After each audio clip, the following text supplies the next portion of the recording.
ਜਦੋਂ ਮੈਂ 7-8 ਸਾਲਾਂ ਦਾ ਸੀਗਾ ਉਦੋਂ ਮੈਂ ਸਪੈਸ਼ਲੀ ਗਾਣਾ ਗਾਉਂਦਾ ਸੀ, ਗੋਰੀਏ ਮੈਂ ਜਾਣਾ ਪਰਦੇਸ, ਗੋਰੀਏ। अस्सलाम वालेकुम एंड वेलकम बैक। आज हम लेकर आए हैं क्लासिकल आर्टिस्ट उस्ताद सद्दक अली खां की कहानी, इंडिया शाम 84 से पाकिस्तान तक। आज मैं एक बात करूंगा एक ऐसी शख्सियत के बारे में जो म्यूज़िक के हवाले से एक बड़ा नाम है और जिन्होंने बहुत सारी अचीवमेंट्स हासिल की, बहुत सारा ऐसा काम किया कि जो आज भी लोगों की ज़ुबान पे रहता है और रहेगा। एक बहुत बड़ा नाम, वो as a broadcaster, music composer, music arrangement, शायर, प्रोड्यूसर, लखारी, जाने क्या कुछ नहीं उन्होंने किया।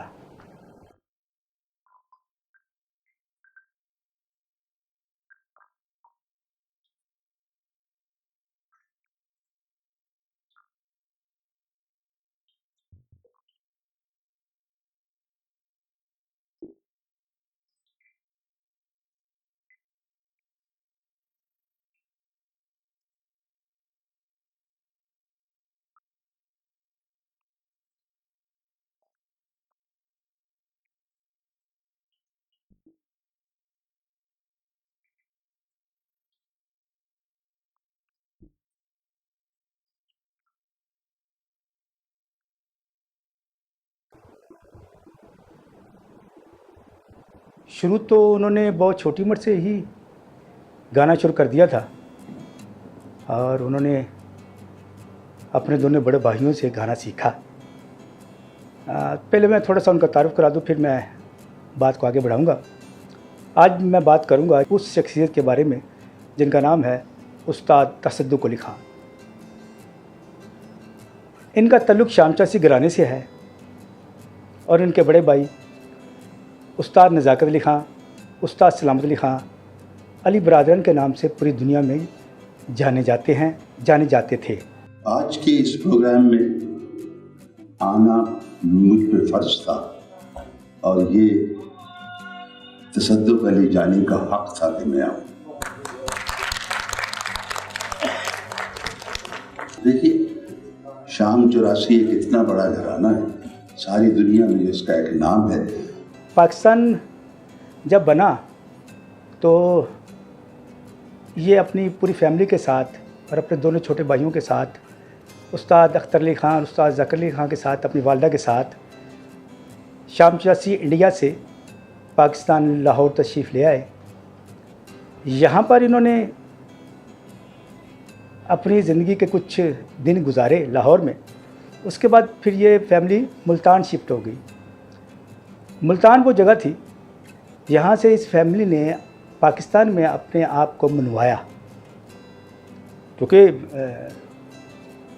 शाम 84 घराने के बहुत बड़े नाम मियाँ चांद खान और मियाँ सूरज खान, जो दरबार अकबरी में क्लासिकल म्यूज़िक परफॉर्म किया करते थे और जिन्होंने मियाँ तानसेन का मुकाबला भी किया था और मियाँ तानसेन को एक मुश्किल में डाल दिया था। थोड़ी सी मैं आपको छोटी सी इन्फॉर्मेशन दूंगा। दरबार अकबरी में जब इन दोनों भाइयों का मुकाबला, इनका आमना सामना हुआ उस्ताद मियाँ तानसेन के साथ, तो मियाँ सूरज खान ने सारे दिन के राग, जिन्हें हम पूरे दिन का सुबह से लेकर शाम तक के राग गा दिए, और मियाँ चांद खान ने शाम से लेकर सारी रात के राग गा दिए। और मियाँ तानसेन को बड़ी मुश्किल पड़ी कि वो अब इनके सामने क्या परफॉर्म करे, क्योंकि वो भी एक सूफ़ी गायक थे। तो फिर उन्हें एक बुज़ुर्ग की तरफ से अनायत हुई तो और उन्होंने राग मियाँ की टोडी ईजाद किया। ये उनकी एक ईजाद थी जो मियाँ तानसेन ने की और जो बाद में आज भी बुज़ुर्गों में वो गाई जाती है, पॉपुलर है। ये थोड़ी सी मैंने इन्फॉर्मेशन देनी थी आपको। तो शाम चिरासी घराने की ये फैमिली मुल्तान में सेटल हुई और उस्ताद तसद्दुक़ अली ख़ान ने अपनी ज़िंदगी की शुरुआत या कह लें स्कूल कॉलेज मुल्तान से ही किया। वो बड़े अच्छे प्लेयर भी थे, लिखारी भी थे, कंपोज़र भी थे और गायक भी थे, क्योंकि उनके भाइयों का बड़ा नाम था। तो फिर 1958 में उन्होंने लाहौर शिफ्ट हो गए, लाहौर आ गए। यहाँ पे उन्होंने इस्लामिया कॉलेज सिविलियन में अपनी ग्रेजुएशन मुकम्मल की। 1964 में उन्होंने रेडियो पाकिस्तान लाहौर को ज्वाइन किया और एज ए प्रोड्यूसर वहाँ पे अपने प्रोफेशनल काम का आगाज़ किया। काम उनका म्यूज़िक का ही था। म्यूज़िक में उन्होंने नाम भी पैदा किया। म्यूज़िक में उन्होंने बहुत सारे लोगों को इंट्रोड्यूस भी करवाया। उस्ताद तसद्दुक़ अली ख़ान ने एक गीत कंपोज़ किया था। ये मेरे ख्याल है कि 1967 या 68 के लगभग ये होगा टाइम, यानी कि उन्होंने 2-3 साल के अंदर ये एक बड़ा बेहतरीन कंपोजिशन इंट्रोड्यूस करवाई, गोरिये मैं जाना परदेस, जो आज भी लोगों की ज़ुबान पर ज़द-ए-आम है, लोगों को ज़ुबानी याद है। और ये परवेज़ मेहंदी ने और रेशमा ने गाई थी और ये बहुत हिट और बड़ी पॉपुलर हुई। और कहा यहाँ तक हो गया कि ये परवेज़ मेहंदी और रेशमा के साथ इसका संबंध ऐसा बन गया कि लोग कहने लगे कि ये इनकी पहचान है। इसी तरह ग़ुलाम अली के लिए उन्होंने एक कंपोजिशन बनाई थी, तांगा वाले नैन कदो सुख नाल सोनगे। वो आज भी ग़ुलाम अली के साथ सदाबहार की तरह वो लोगों को मज़ा देती है, लोगों को अच्छा लगता है सुनने में, उसको बहुत अच्छा फील होता है। रेशमा की जावे परदेस से बेशुमार ऐसी कंपोजिशन है जो उन्होंने इन लोगों को मुतारिफ़ करवाया। रेडियो पाकिस्तान से ये लोग उस्ताद तसद्दुक़ अली ख़ान की कंपोजिशनों से मुतारिफ़ हुए, जिसमें परवेज़ मेहंदी, रेशमा, अफशां, ग़ुलाम अली, रजब अली, यहाँ तक नुसरत फ़तेह अली ख़ान ने भी गाया था उनको। और मेहंदी हसन साहब तो फ़िल्म इंडस्ट्री से ही काफ़ी पॉपुलर हो चले आ रहे थे। मेरे वालिद साहब उस्ताद तसद्दुक़ अली ख़ान ने मेहंदी हसन साहब को भी इंट्रोड्यूस कराया रेडियो पाकिस्तान में। उन्होंने पहली बार उनको रिकॉर्ड किया। उस्ताद नुसरत फ़तेह अली ख़ान भी है तो बड़े पॉपुलर कव्वाल थे वो, मगर उनको भी रेडियो पाकिस्तान में अपनी कंपोजिशन गवाई। बेशुमार आर्टिस्ट हैं। बाद में महनाज, ग़ुलाम अब्बास, एनियर और रेडियो पाकिस्तान में जितने भी आर्टिस्ट आते थे वो उनका बड़ा एहतराम भी करते थे, बड़ा प्यार भी करते थे। उन्होंने रेडियो पाकिस्तान में ड्रामा प्रोडक्शन भी की, स्पोर्ट्स को भी देखा, मगर नाम उनका इसी फील्ड में बना था। ऐसे शायर भी बहुत ज़बरदस्त थे। एक ड्रामा बना था नौटंकी, जो ATV पे चला भी है। उन्होंने ड्रामा लिखा नौटंकी, वो इधर टीवी चला गया, कूड़ा दे हाथ लग गया, फिर कूड़ते करना की करे, वो उन्होंने उसका बेड़ा करे कि हाँ साहब बड़े डिसार्ट हुए। मैं कहा तो आपको मेरा इंतजार करना चाहिए था कि नहीं, वो बस उन्होंने कहा जी वो ज़बरदस्ती ले गए। और मैं कहा ये बड़े खौफनाक लोग होते हैं, इतने ज़बरदस्ती कर करके छुरी फेर देने तो नहीं पता। उसके बाद उन्होंने 3-4 ड्रामे लिखे, वो पढ़े हुए हैं। उसके बाद फिर उनकी गुस्सेत खराब हो गई। तो अब मैं ये कहता हूँ कि वो एक इतना बड़ा काम था जो उनके अलावा इससे पहले न किसी ने सोचा। मतलब मैंने देखी है, इंडिया में भी देखे हैं, कुछ तस्वीर देखी है, रागों की शक्लें, रागनियों की शक्लें, सिंधी भैरवी मसलन उन्होंने दिखाई। मुझे याद आया था कि शी इज़ ब्लीडिंग इनसाइड, ऐसे बाहर भी बह रहा है खून, और वो ऐसे कुछ कर रही है जैसे गाना चाहती है या कोई फरियाद करना चाहती है। इस तरह की शक्लें बनाई उन्होंने, कैसी, मगर इस तरह कैरेक्टराइज और कर देना किसी चीज़ को, ये तसद्दुक़ अली ख़ान का एक काम है, ये किसी और के बस की बात ही। उन्होंने फिर फिल्मों के लिए भी म्यूज़िक दिया। अल्लाह मालिक फ़िल्म थी, कुछ और भी फिल्में हैं बड़ी, उन्होंने फिल्मों में काम भी किया। 5 दरिया अकमल की आखिरी फ़िल्म थी और उसमें उन्होंने एज ए एक्टर काम किया था। तो उस वक्त ये कहा जाता था कि अगर वो रेडियो ना ज्वाइन करते और फिल्म इंडस्ट्री में ही अपने आप को रखते तो शायद वो आज एक बड़ा नाम होते। म्यूज़िक में था ही उनका बड़ा नाम, मगर एज ए एक्टर भी बहुत बड़े होते। वो लोगों ने उनको बहुत अप्रिशिएट किया, बड़ा प्यार किया। ड्रामा लिखते थे, उन्होंने म्यूज़िक के ऊपर एक ड्रामा लिखा हुआ है जो आज तक किसी ने नहीं लिखा। आप कह लें कि म्यूज़िक के सुरों को ना, क्लासिकल के सुरों को, रागों के सुरों को उन्होंने करैक्टर में कंपोज कर दिया, करैक्टर में ले आए। खान साहब के 2 रूप मेरे सामने हैं। एक तो वो जिसमें वो जाली थे, क्रिकेट खेलना, जुगता करड़ियाँ, रौला पाना, हासा बखेड़ा, अब चलता रहा। एक दिन खान साहब मुझे कहते हैं, यार राजू साहब तुम्हारे लिए कम है। मैं कहा यार अल्लाह खैर की कम है, वो आओ ना कुछ काम है। और मैं कहा गाना लुआना है मेरे को, अल्लाह की कसम मेरे वास्ता नहीं है। मैं हाथ बन गया, आप आओ तो सही। चला गया, कहने लगे एक ड्रामा करना है। कहने लगे कि ड्रामे का नाम है मारवा राग के 3 ठाठ।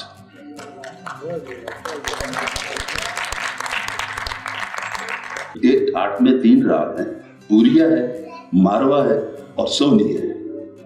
तो मैं कहती क्या मसला क्या है? कहते ये जो पूरिया है ये मंदरिस्तान में गाया जाता है, यानी नीचे सुरों में गाया जाता है। अच्छा जी। मारवा जो है वो मध्यस्थान में यानी दरमियाने सुरों में गाया जाता है, ठीक। और जो सोनी है वो ऊंचे सुरों में गाई जाती है, यानी वो मतलब सितारिस्तान में या ऊंचे सुरों में गाई जाती है। मसला ये है कि मारवा सोनी से प्यार करता है और सोनी मारवा पे मरती है, बीच में पूरिया खड़ा। मैं कोई की गलना करूंगी। कहता बात ये है कि पूरिया का एक सुर ना लगे तो मारवा मुकम्मल नहीं होता, और पूरिया ही का एक और सुर ना लगे तो सोनी मुकम्मल नहीं होती।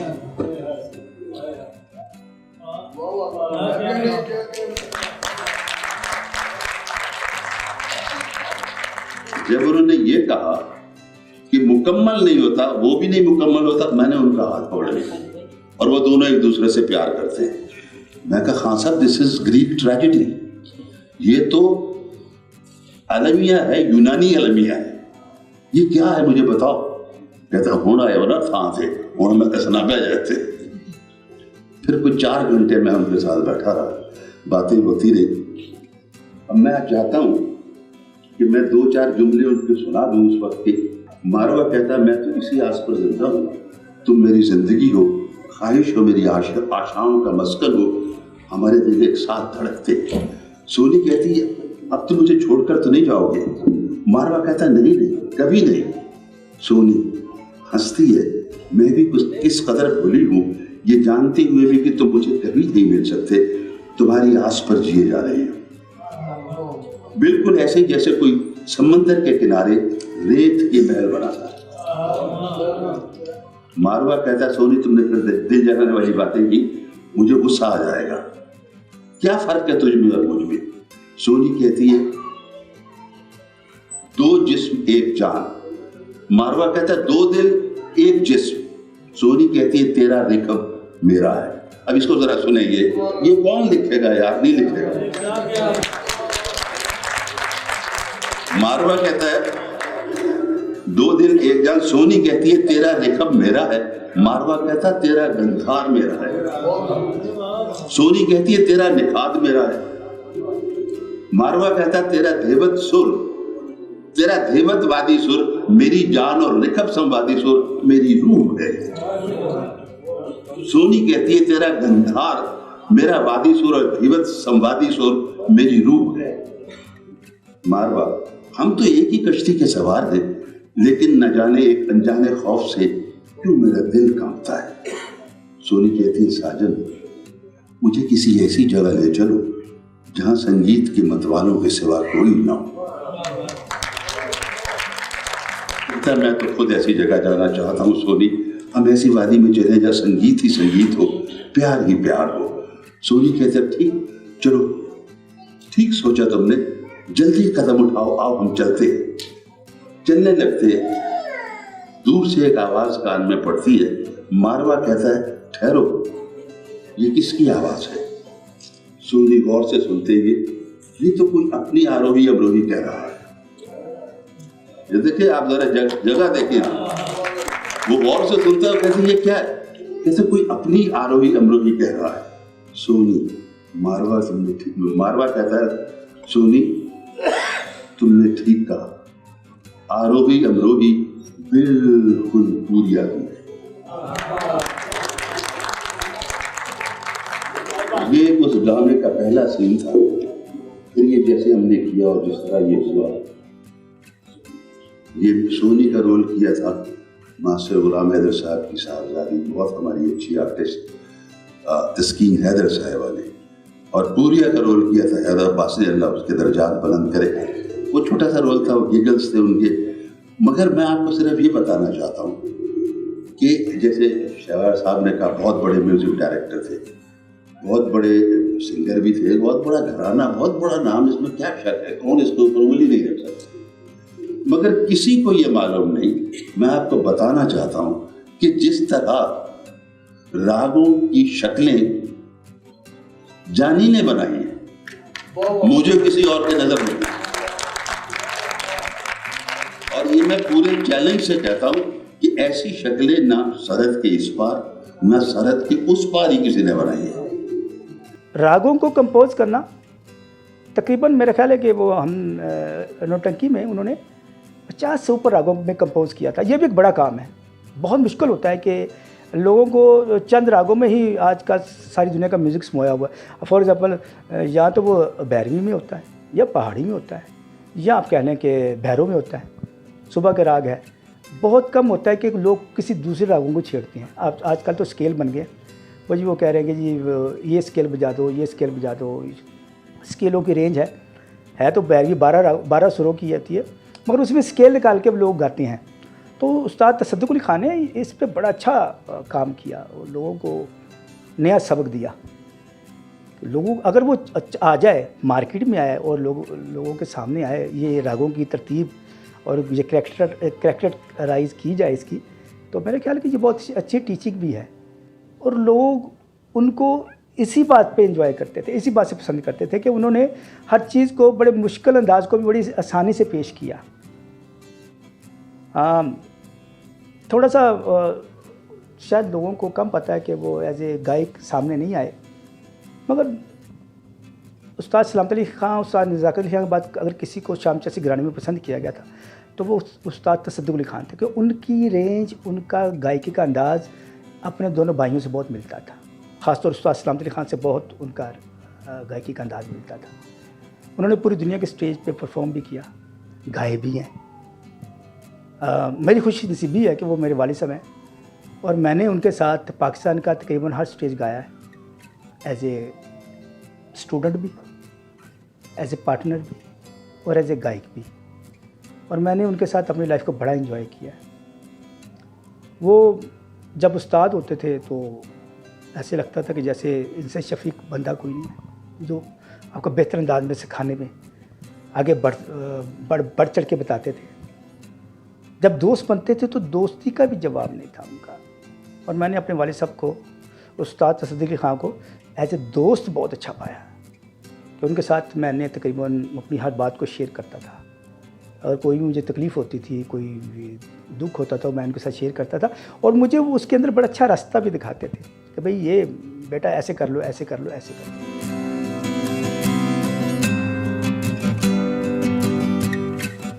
उनकी बचपन की यादें मैं आपको बताऊँ, वो कबड्डी बहुत अच्छा खेला करते थे। कबड्डी के बड़े अच्छे खिलाड़ी थे। क्रिकेटर एज ए क्रिकेटर बहुत कमाल आदमी थे, बहुत ज़बरदस्त उनकी कह लें कि हॉबी थी। और एक वाक़या मैं थोड़ा सा सुनाना चाहता हूँ कि जो उनकी वो समझते हैं कि मेरी ज़िंदगी का बेहतरीन वाक़या था। मैडम नूरजहां एक बड़ा नाम है, बहुत बड़ा नाम हमारी फिल्म इंडस्ट्री का। एक बार मेरे वालिद साहब शाहनूर स्टूडियो में एक फ़िल्म का गाना कंपोज कर रहे थे और रिकॉर्डिंग हो रही थी। तो वहाँ से गुज़र हुआ मैडम नूरजहान का, वो भी आ गई। उन्होंने जब गाना सुना तो वो बड़ी हैरान हुई। वो कहती कि ऐसा म्यूज़िक मेरे लिए क्यों नहीं बनाया गया। और उन्होंने मेरे वालिद साहब को कहा कि खान साहब मैं ये गाना चाहती हूँ। तो मेरे वालिद साहब ने कहा ये बड़ी एजाज़ की बात है मैडम, अगर आप ये गाना गाएंगी। तो मैडम ने कहा कि आप मेरे लिए कुछ कंपोज़ करें। फिर हुआ कुछ ऐसे कि मैडम को भी अल्लाह ताला ने वक्त नहीं दिया, बीमार हो गई फिर वो, तो वो भी बीच में रह गया। मगर महनाज के साथ, हमारा चन्ना के साथ उन्होंने बहुत सारा गीत भी गाए, कंपोज़ भी किए।